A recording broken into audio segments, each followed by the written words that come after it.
আসসালামু আলাইকুম প্রিয় দিনের ভাই এবং বোনেরা, আপনারা দেখছেন আইজা খাতুন ইউটিউব চ্যানেল। আজকে আমরা জানতে চলেছি কাশ্মীর টেররিস্ট অ্যাটাক ও ওয়াকাফ বিলের সম্বন্ধে। যেমন কি 26শে এপ্রিল কলকাতায় একটি মিছিল ছিল ওয়াকাফ বিল বাতিলের দাবিতে। এই মিছিল ক্যান্সেল হওয়ার কারণ কি?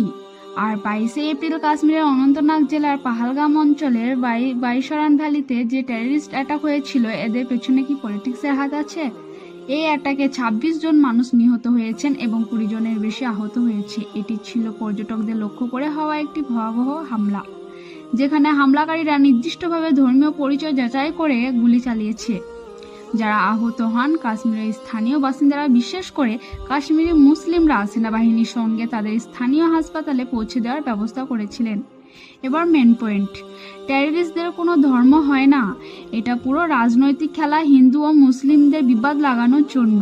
ওয়াকাফ বিল এবং কাশ্মীরের যুদ্ধ, দুই ক্ষেত্রেই রাজনৈতিক এবং শক্তির খেলা চালানো হচ্ছে।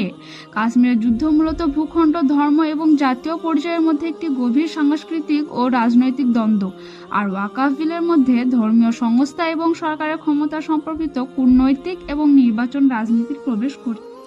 আমার কথাগুলো যদি ভালো লাগে আমার চ্যানেলটি সাবস্ক্রাইব করে পাশে থাকবেন এবং ভিডিওগুলি শেয়ার করবেন।